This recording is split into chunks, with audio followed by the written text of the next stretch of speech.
And we're continuing our descent into the Bungie rabbit hole with Pathways into Darkness.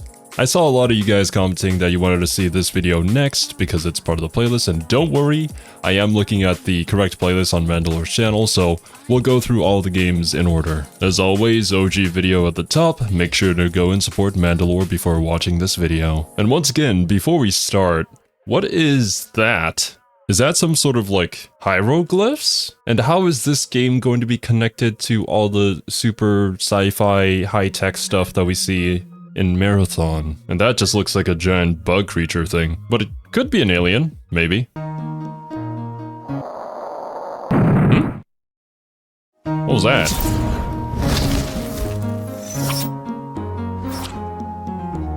When I hear 90s dungeon crawler, I usually think of Eye of the Beholder, or Dungeon Master, or of course Ultima Underworld. It also— I don't really play dungeon crawlers. It seems like an interesting genre that isn't really for me, cause, well, we do play Shin Megami Tensei here on the channel, and it was kind of originally more of a dungeon crawler, with random encounters and stuff like that, but that doesn't really seem up my alley. The newer Shin Megami Tensei 5, with it being a lot more open world and actually being able to see your enemies before you engage them, is definitely something I'm a lot more used to. Regardless though, I feel like it might be one of those things that you have to try out for yourself in order to see whether or not you like it. There could be some hidden appeal to it that I'm just not aware of. also reminds me of a lot of adults worrying about Satan, so I wasn't playing a lot of these games until years later. Even still, I rarely see Pathways into Darkness brought up. It's pretty ambitious for a game that was only developed by 3 people.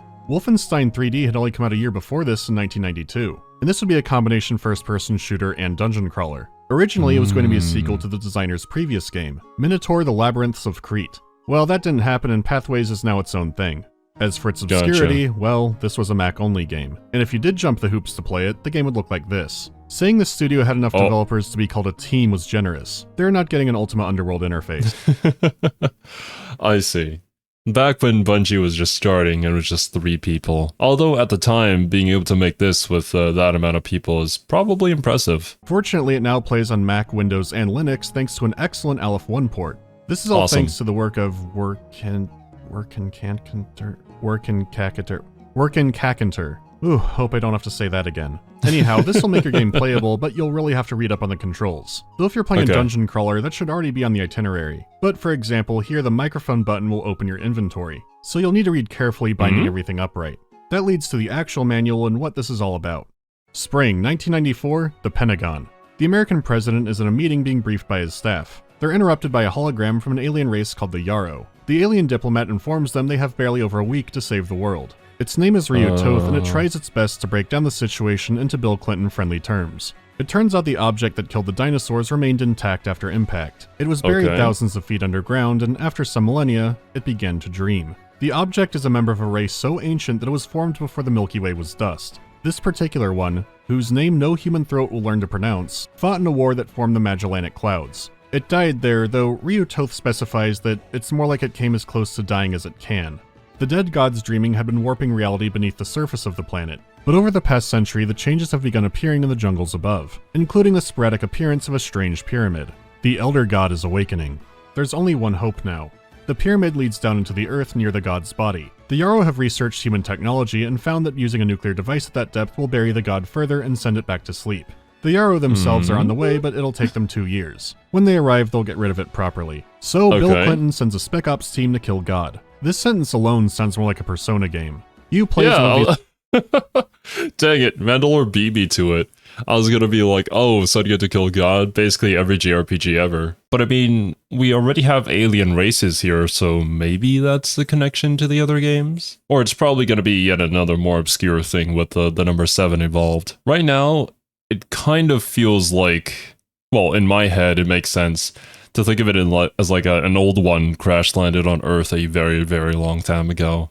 And it's still here, and they still have their powers, but their powers are kind of going berserk. And actually, thinking about it more, there could be ways that we could twist this story. This is simply just what the alien race, the Yarrow, I believe they're called, are telling us is the narrative.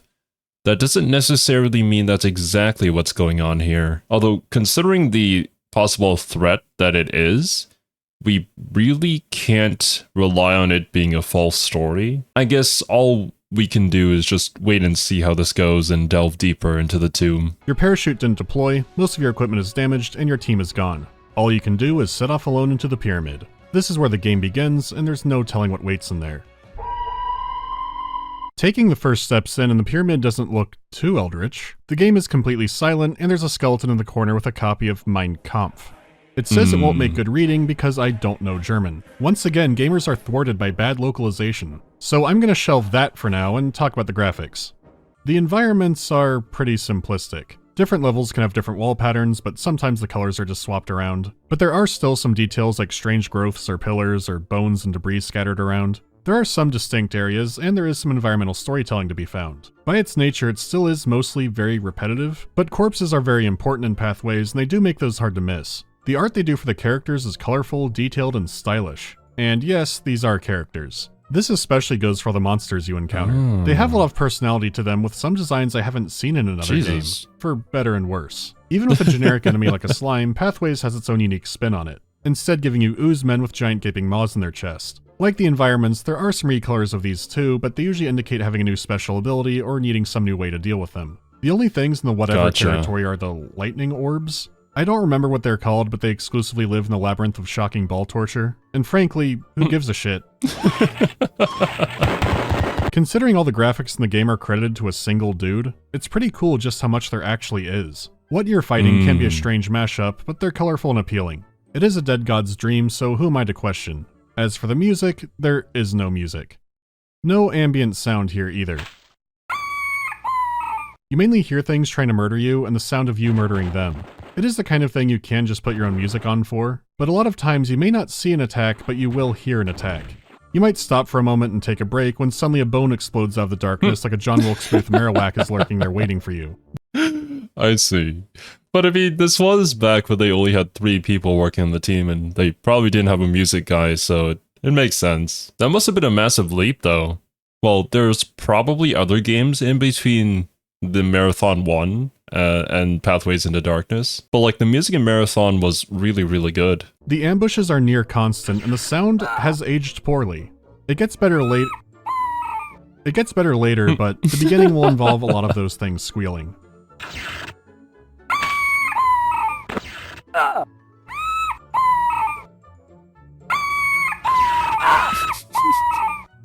Isn't that just the sound of one of those, like, inflatable chickens or whatever you call them? Like, you squeeze them and then they start squawking. It sounds kind of like that.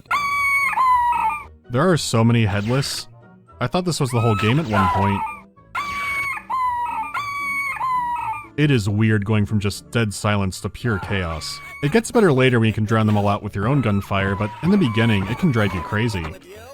I've got a bone to pick with you. I've got a bone to pick with you. I got a bone to pick with you. Wait. No. I have a sneaking suspicion. Don't listen to the truth deniers, people. I've got a bone to pick with you is totally real audio from this game. Haters are trying to spread misinformation about this iconic piece of gaming history. Don't let them revise gaming history. Roger that, Gianni. Okay, yeah, as I thought. It's totally something in the game and definitely not something Mandalore edited in. That sounds like too cheesy of a lie, not gonna lie. So I was like, wait a minute, is that really? There's really only one sound effect of note, which is the sound the Elder God makes if you fail your mission and can't kill it in time. I think I've heard it before, but I'm not sure where. It's mainly a bad, compression-filled nightmare. I do like the sound of those exploding. So here's how you play it. I don't know what Mandalore is referring to there. I don't recognize that, but maybe I should? As far as dungeon crawlers go, item management isn't too crazy here. Most of your equipment was damaged, but you have a few things starting out. Thankfully, you do have a map in Pathways. It's an auto map that fills out where you've been, and even marks important locations like exits and corpses. This by itself saves a lot of headaches, though there are levels... Okay, well, I mean... Thankfully, it's not as complex as the maps in Marathon were. The level design seems to be quite simplistic with just, you know, different rooms and pathways connecting each room. No elevations just yet, unless if we get into that in the later parts of the game. But, you know, just judging from the general game design, I don't think that's something that they were doing. Where it can reset to throw you off. Though these areas aren't the most convoluted ones, so it's fine. If you're paying attention, it might even show you where a false wall is, though it doesn't always do this. Still, many of these games gave you no map. You've also got your trusty watch, since the entire game is timed. The manual says the nuke should be detonated before 2 PM on Friday the 13th, though strangely, the god doesn't actually awaken until a little bit after 6 PM. It's Of course, it's Friday the 13th. But then, yeah, why is there a 4-hour time difference? progressing in real time too, so you have a little bit over 5 actual days to do this. The catch is that you heal Wait. by resting, and when you rest, that'll speed things up. So you can take the watch off to not Oh. always have the clock staring at you, but it's always ticking down. Your flashlight will last the whole journey, but there are some times when you don't want to use it, and you will miss that visibility. Finally, you have your canvas bag. This is where some people can be thrown off. See, in the vanilla game, the weight of all of your items was tracked in the UI. So based on this and some other containers you find, you would think you have to do some item juggling. Well, the Aleph 1 port doesn't track weight at all because the weight is meaningless. There may be a bag of holding, but the points don't matter and never did. This may have Okay. been something more at one point, but was likely cut in development. They probably realized that deciding what items to keep from Afum Ja's increasingly cryptic garage sale wasn't worth that extra layer of torture. No Well, yeah. I could see that causing confusion in players if there was like a limited carry load, but then there were items that were necessary for progression. However, they didn't know that it was, so they kind of left it behind because of the carry weight. Knowing how to use a container is important for beating the game, but really you can grab everything you see. And you should. Finding treasures and special items increases your maximum health. It won't heal you right on pickup, but after a good sleep you'll survive some more assassination attempts. As for the weapons, there are a few to find, but ammo is frequently scarce. Along with Hitler's live journal, one of the first items you find in the game is a Walther P4. Using Nazi technology is a long military tradition here, so of course you grab that. However, you're not familiar with any of the weapons you come across. But the more you use a weapon, the more experience you gain in it, which translates to dumping out more damage. This is about as far as actual RPG mechanics go. There are wearable items like rings that can I mean, that's pretty cool.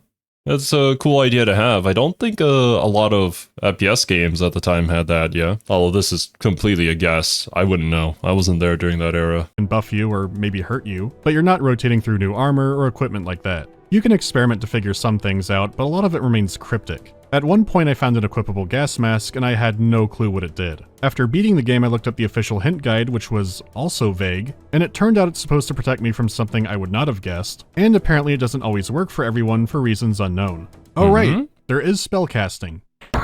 Yeah, see, he's frozen forever. Magic mainly acts as your secondary weapon, mainly elemental effects like freezing, lightning, or fire. You gain Interesting. How do we know how to use magic? Do we just pick it up from one of the books that we randomly find here? a new spell by finding and equipping an appropriate crystal. As you'd expect, crystal. there's still an element of mystery here. When you cast a spell, the crystal recharges through methods unknown. It'll then recharge slightly slower after each use. Eventually the crystal will shatter, and that is the end of that spell for the rest of the game. The crystals don't have the same number of uses either. What ramps up the paranoia here is that there are some enemies that are immune to conventional weapons. So instead of obliterating every skeleton on sight, you have to be more selective. Oh boy. Man, there are some pretty complex systems here that you wouldn't know about if you had just got into this blind. I'm assuming though it's probably going to be more of a trial and error system and just a real test of your game knowledge, or game sense I should say. This idea makes sense by itself, but Pathways is a mishmash when it comes to combat and resources.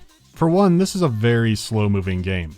The Aleph 1 version does support mouse look, but it's even more hypersensitive here than some other games. Some titles get vastly improved from mouse aim, but this isn't one of those. Keyboard aiming is the way to go here, and it's not like you can look up and down anyways. You can bind some numpad keys for panning and some quick turn buttons in the center. Otherwise, you'll be turning a lot more quickly than the game thinks you should, and it'll be jittery and disorienting. It takes time getting used to this again, but it's perfectly fine. Fighting has a very deliberate rhythm to it. In the beginning, you're typically waiting for the enemy to make the attack, either dodging out of the way or blocking it off with an obstacle before going in for the kill. It sounds simple, and it is. The thing is, moving at the pace of a sloth with life alert really changes up how you interact with the game. You're not playing on your feet reacting to high-speed plays, you're reacting to a flying walrus slowly rolling around the corner. Dodging shots can only happen if you have room to do it, and frequently you won't. More than anything, you're Okay. This makes me think of when I was initially getting into Kingdom Hearts, and the gameplay there was, while it was real-time action, it was quite slow and deliberate. Like every time you swung your Keyblade, you had to make sure that you know, you were actually going for an attack and you would be able to have enough time to dodge out of the way to avoid the enemy's attack. I guess that's pretty much Dark Souls combat, because I'm fairly certain not all action games are like that. There are certainly like the more fast-paced ones. Like I recall when I was playing Nier Automata and Replicant. Those were mostly just super flashy moves and a dodge that I could hit at any time in order to get out of the way, as long as I was able to react to the enemy. So when you slow down your combat, it makes it more strategic in a way, and certainly for a dungeon crawl like this, I feel like it would make the atmosphere a lot more tense, knowing that there could be an enemy right behind the corner, but once you saw it, you wouldn't really have enough time to dodge from its attack. Unless, of course, if you have the reaction skills of a god. So I think the slower pace certainly fits with the atmosphere that they're going for here. Your positioning is the key to success. Checking for an escape is a constant, and you need to be wondering what will happen if an enemy comes around. This makes advancing down a long, barren hallway a death trap. If the enemy attacks first, you're near guaranteed to take some damage. But your guns do less damage at long range, which means spending more ammo. Not to mention this is one of those magical games where enemy attacks can come through solid corners. I'll come back to you again one day, Kane. Still, you can get the enemy patterns figured out, and when you have room to move, you can start going through them with ease. At first, it seems like the difficulty is coming from the claustrophobic tight spaces, but as you get more resources and new enemies are introduced, the maps will begin to open up a little more, relying on distractions and surrounding you. You can see what they're trying to do, and sometimes it does gel together, but I'd mainly call it awkward, inconsistent, kind of shitty. Yeah, this,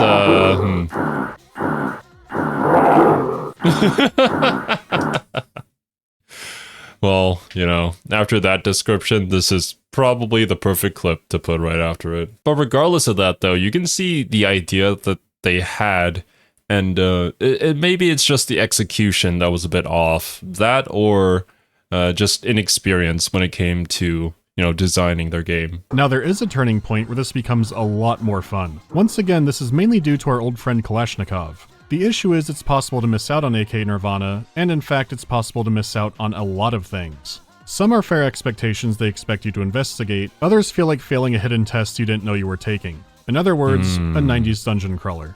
For example, playing the first few levels, you might swap between your pistol and your knife. Not playing wastefully, but using your pistol like a fly swatter if an enemy is in an awkward position. You feel like you're playing conservatively until you go up a ladder into the bone zone. I've got a bone to pick with you.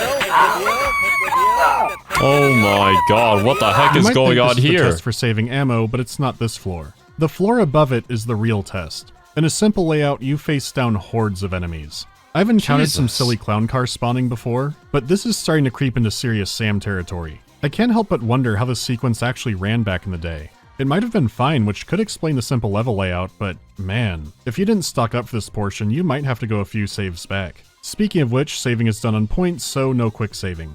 It can be dangerously easy to miss an item you'll need to go back for later, or go back some saves because your current situation is wasted. This kind of thing is not uncommon at all for the genre. It's not the most egregious I've played, and I got through with relatively few headaches, but it's so easy to see where a player could have overlooked something. Like, I can imagine it.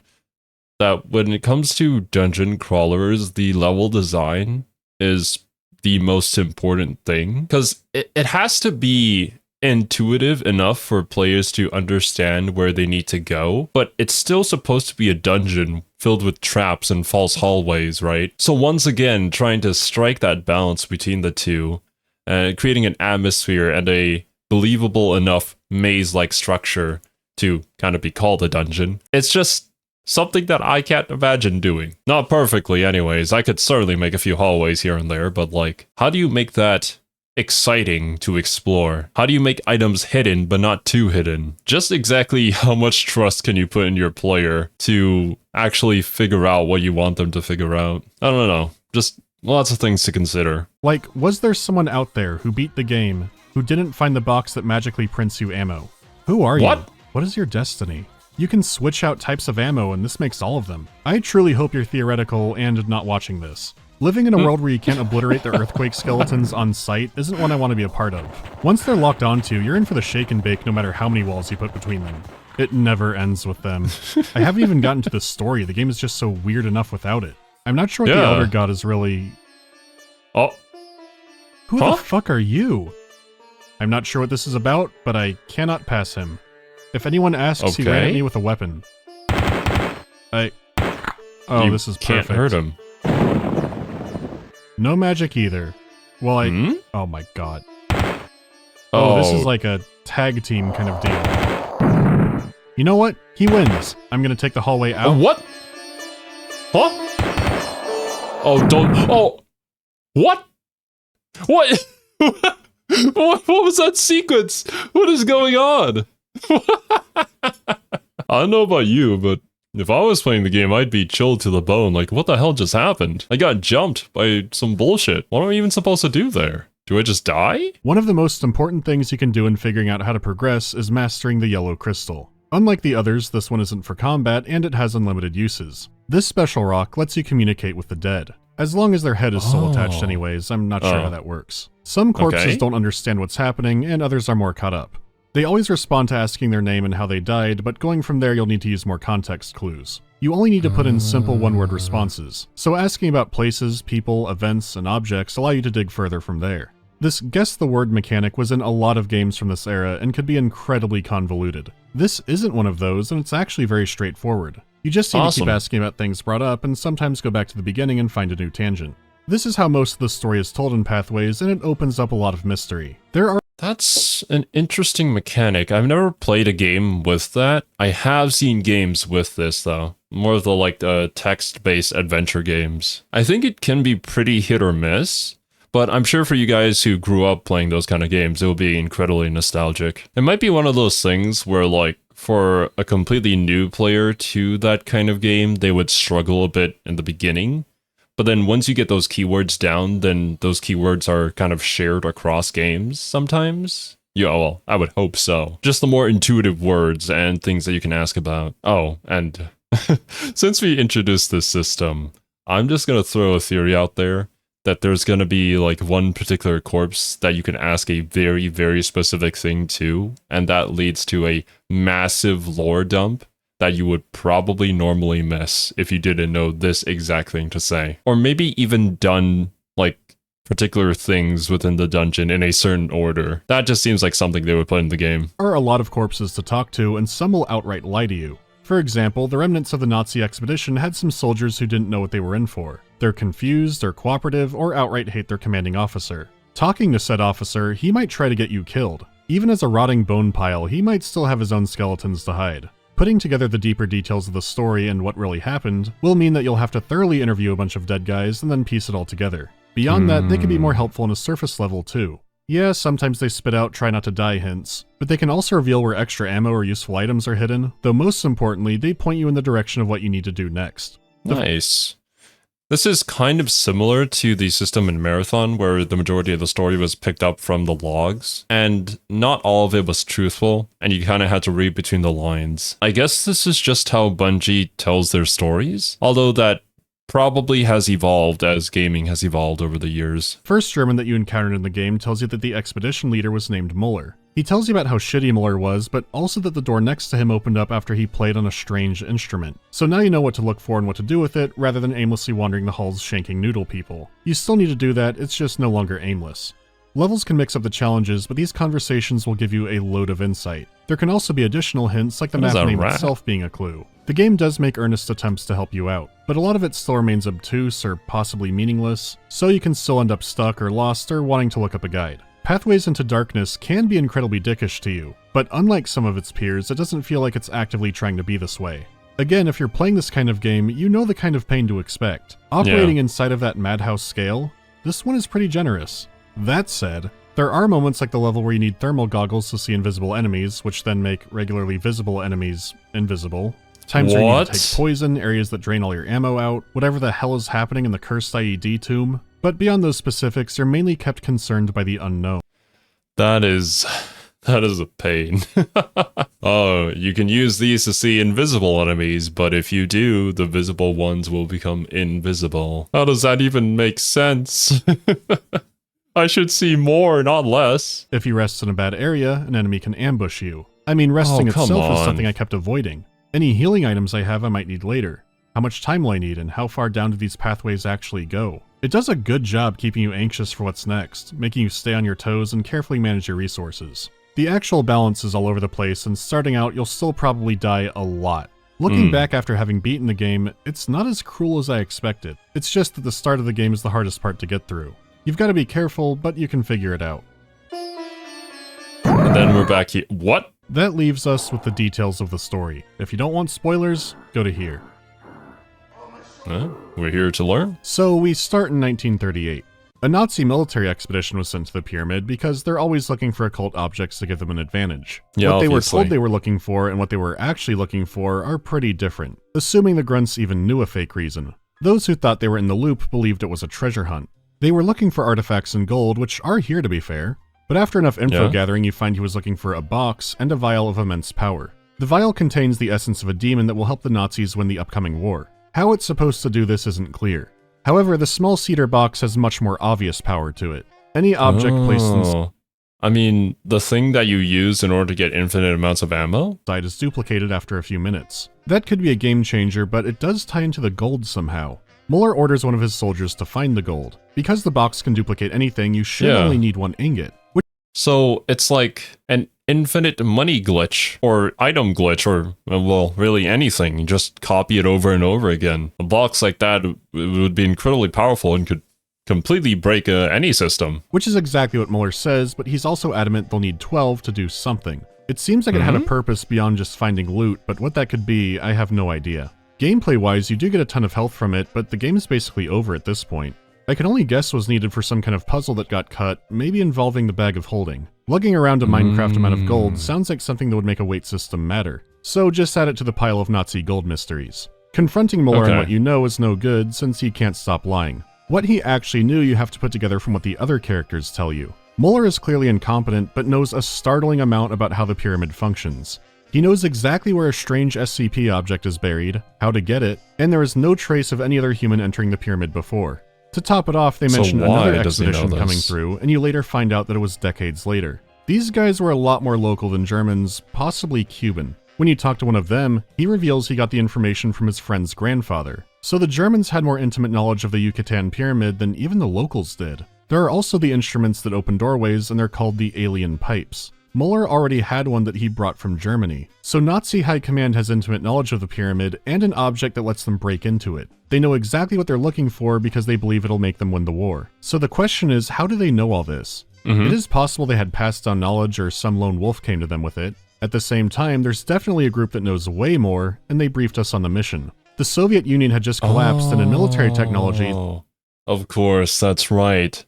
So this means that the aliens told them beforehand? But then why did they come to us with the information afterwards? In order to start some sort of conflict between the two? Or because the Germans weren't getting the job done? Is the job that they said that we needed to do actually real? The United States was leading the way. But in 1938, the Yarrow might have thought the Nazis would be a good candidate for entering the pyramid. But now the Elder God is waking up in a week and they've been silent about it for 60 years then. Was a week's notice really the best they could do? If they told the Germans, did they want them to have the vial in the box? Or maybe they farmed dead Elder Gods for the objects created through their delusions. Maybe there's a reason the Yarrow don't want to go into the pyramid. You could have been briefed on finer details, but you don't remember what your squad mates look like. Some are insulted, but maybe you hit your head really hard in the crash. Either way, there's something that doesn't add. Is there going to be something about your main character as well that just isn't quite right? That the story that has led you here is something that you believe in, but isn't actually what happened? Or maybe only you as the player know of that story,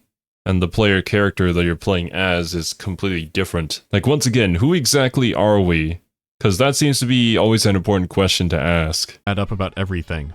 Oh yeah, there's also the Nazi who said it was 12 days ago. Or maybe hundreds. 16 Sundays. He's been counting, and don't worry about his name. He also won't tell him your name. You know him, he who rises with the tides, master of all things small and insignificant. What? No, not tides like that, it'll all make sense. This guy's not dead anyhow. He'll catch up with you soon. Pretty straightforward, I think. Huh? Your squad mates are a lot more happy to see you. They don't have any deeper insight for you into what's happening, but they help you progress through the mission. For one, you have to find out where the nuke is, and in an ancient DRM method, the code to detonate it is inside of the manual. However, by talking to your squad mates, you also find out that part of the number has changed. You can also find out who has a radio beacon to call for extraction when the mission is done. The game can end in several different variations. If you don't have a beacon, you can still escape on foot, but it'll take some hours. The bomb itself can only be set for a max 48-hour timer. So you can complete the mission and die in a few ways, forget to set the nuke, or the Elder God wakes up. Again, it's more stuff people might forget about on the way down. Or they don't have the new arming code. Either way, you're gonna be the only possible survivor. Your other buddies were picked off on the way down, and the rest were murdered by a bizarre-looking monster. What is that supposed to be? The enemy variety you face is really strange. Besides the monsters, there are all kinds of flavors of undead. Most appear to be humans, but the phantoms are odd. The Germans can call them ghosts or phantasms, but Muller specifically calls them shades. That's a more specific ancient— Oh god. Near flashbacks. So, are they supposed to be aliens? And not just, human undead that were trapped in here? What created these monsters? Was it the dream of the god? ancient Greek term for an underworld spirit. While some manifestations are based on humans in the world we know, others clearly are not since this god has been around. They get deadlier the deeper you go, and before you get to the detonation site, you can speak to a Cuban explorer. In a mirror story, they were also seeking the demon vial, being told it had great power. Unfortunately, one of them opened the vial and the demon escaped. Well, shit. Interestingly, the old man who had eavesdropped on the Germans calls it a being over a demon. Now, this could be tomatoes and tomatoes, but that's a very different connotation. When you do face the demon down, you have to go through rooms and rooms of monsters. You can't harm it, but it also can't directly attack you. So your final battle isn't even directly against the Elder God, which isn't aware of you or actively even trying to fight you. It's whatever this shady bottle genie is. This is the part where I especially wonder how someone beats the game without the cedar box. You face a swarm of every enemy you've encountered, but after that it only takes one hit to banish the dude. Yeah, that weird electric beep is the sound it makes. It leaves behind an alien gemstone, which is the— Is there some greater meaning to said weird electric beep?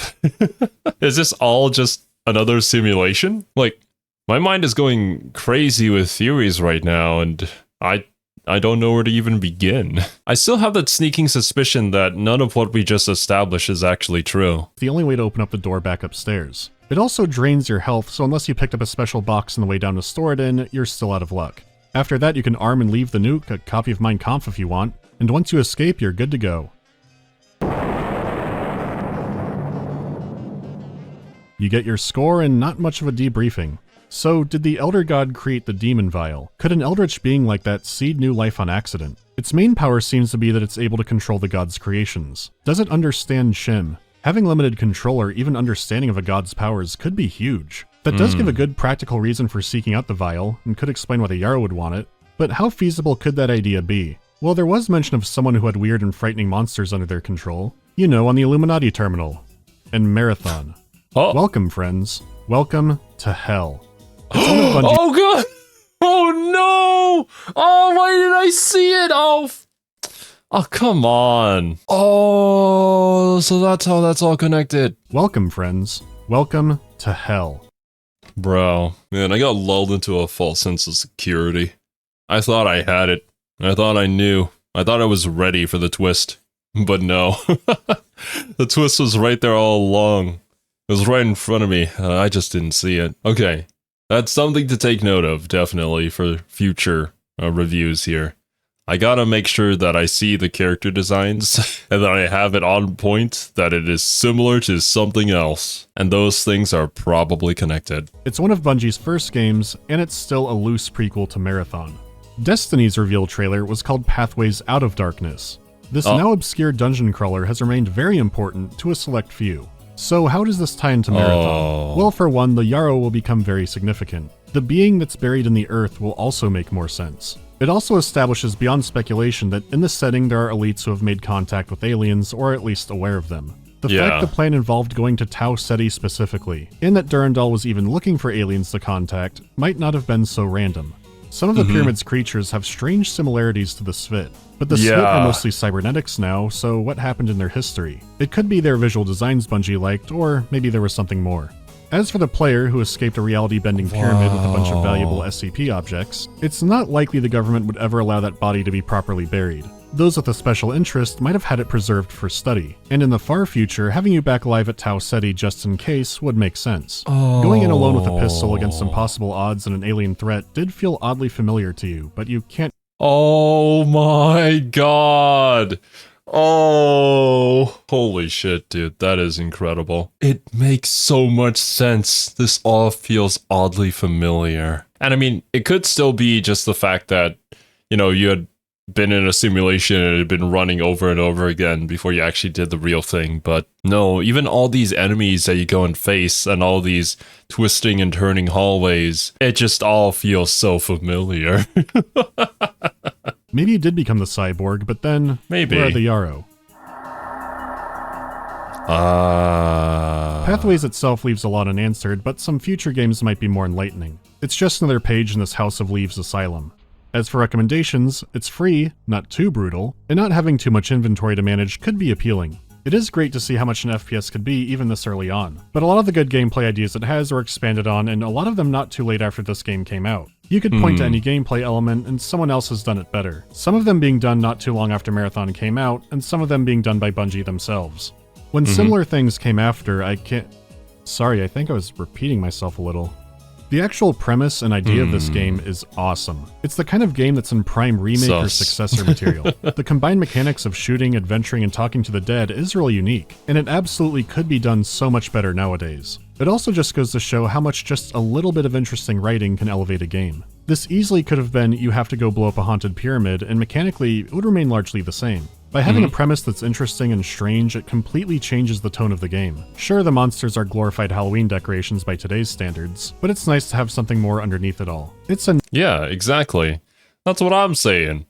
You gotta have a good narrative to give players some motivation, to set the right tone. Because fundamentally, like, it's a game that is pretty much similar to the other games, with, like, maybe better mechanics or a different coat of paint.